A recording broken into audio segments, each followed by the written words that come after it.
வணக்கங்க. நம்ம இப்போ பஞ்சபாண்டவர்கள் மலைக்கு தான் வந்திருக்கோம். இது ராணிப்பேட்டை மாவட்டத்தில் உள்ள ஆற்காலிலேருந்து ஒரு 8 கிலோமீட்டர் தள்ளி வில்லாப்பாக்கம் என்ற ஊரில் இருக்குது. பஞ்சபாண்டவர்கள்லாம் இங்கே தங்கி இருந்ததாக சொல்லப்படுது. வாங்க உள்ள மேலே என்ன இருக்குன்னு சொல்லி பார்க்கலாம்.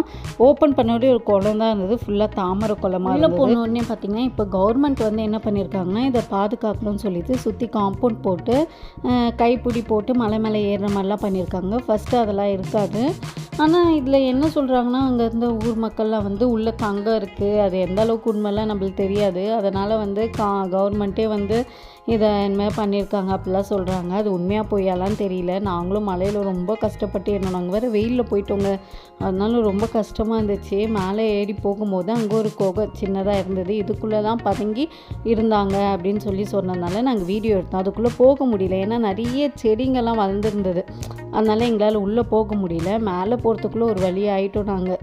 இல்லை, அந்த வடிவு மாதிரி தெரிஞ்சிருக்கு பாருங்கள். அது அந்த காலத்தில் என்ன சொல்கிறாங்கன்னா, அந்த பஞ்சபாண்டவர்கள் சாப்பாடு வெடிக்கும் போது வெடித்த கஞ்சி தண்ணி மேலே வந்திருக்குன்னு சொன்னாங்க. அது உண்மையாக பொய்யான்னு தெரியல. மேலே போனோடனே நிறைய மேலே வந்தாச்சு. மேலே வந்தோடனே ஃபஸ்ட்டு நிறைய ஒரே ஒரு சமாதி இந்த சைடு இருந்தது. யாருன்னு தெரியல. மோஸ்ட்லி முஸ்லீம்ஸோட சமாதிங்க அங்கே நிறைய இருக்குது.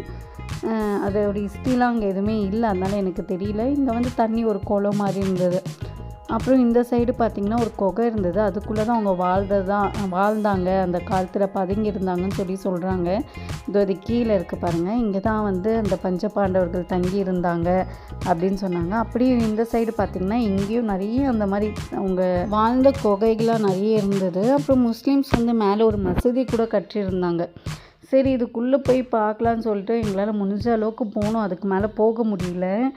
சரி, அப்படியே உங்களுக்கு காட்டலான்னு சொல்லி காட்டுறேன் பாருங்கள்.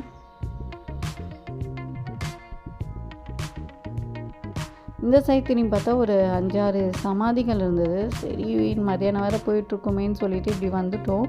இங்கே தான் மெயினாக பஞ்சபாண்டவர்கள் தங்கியிருந்தாங்க, அந்த குழிக்குள்ளே தான் இருந்தாங்கன்னு சொல்லியிருந்தாங்க. அது பக்கத்துலேயே பார்த்திங்கன்னா நிறைய ரூம்ஸ்லாம் இப்போ முஸ்லீம்ஸ் கட்டியிருக்காங்க. இந்த சைடு பார்த்திங்கன்னா ஒரு மசூதி இருந்தது. உள்ளே போய் பார்த்தா பாயெல்லாம் இருந்தது. மேபி யாருன்னா தங்கியிருக்கிறாங்களான்னு தெரியல. நாங்கள் போகும்போது அங்கே யாருமே இல்லை. அப்படியே சரி, அப்படியே இறங்கிட்டோம் நாங்கள். இங்கேருந்து வியூ பாருங்கள் எப்படி இருக்குது. அப்படியே ஃபுல்லாக செம்மையாக இருந்துச்சுங்க. இங்கேருந்து தான் அவங்க பார்ப்பாங்களாம், யாருன்னா நம்மளுக்கு தாக்க வராங்களாம் இல்லை என்ன ஏதுன்னு சொல்லிட்டு மேலேருந்து பார்க்கறதுனால இந்த மலையை சூஸ் பண்ணாங்கன்னு சொல்கிறாங்க. அப்புறம் நாங்கள் அப்படியே எல்லாத்தையும் பார்த்துட்டு பொறுமையாக கீழே இறங்க ஆரம்பிச்சிட்டோம்.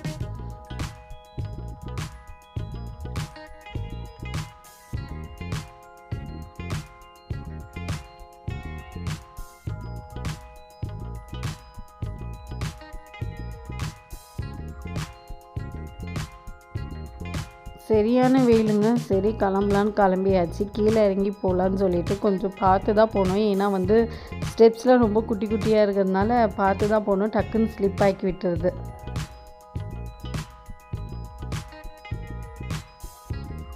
அங்கேருந்து இறங்கி வந்த அப்புறம் இது 7 வழி உள்ள வாசல் கோவில் சொல்கிறாங்க.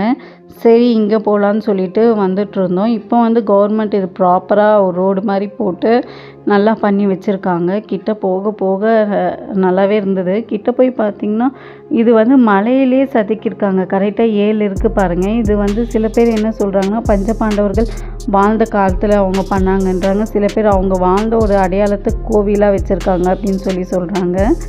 சரி, மேலே ஏறி உள்ளே போய் பார்க்கலான்னு சொல்லி கிளம்புனோங்க. என்ன அழகாக செதுக்கியிருக்காங்க பாருங்கள். மலையிலேயே செம்மையாக இருந்துச்சு. உள்ளே நாங்கள் செம வெயிலில் போனோம். உள்ளே போனோன்னே அந்த வெயிலே தெரியலங்க, பயங்கர சில்னஸாக இருந்தது. ஒன்று பார்த்து பண்ணியிருக்காங்க.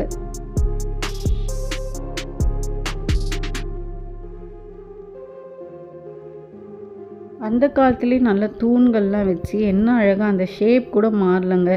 அந்த சைட்லேருந்து பார்க்கும்போது எல்லாமே ஒரே அளவில் இருக்குது. அந்த அளவுக்கு அழகாக பண்ணியிருந்தாங்க.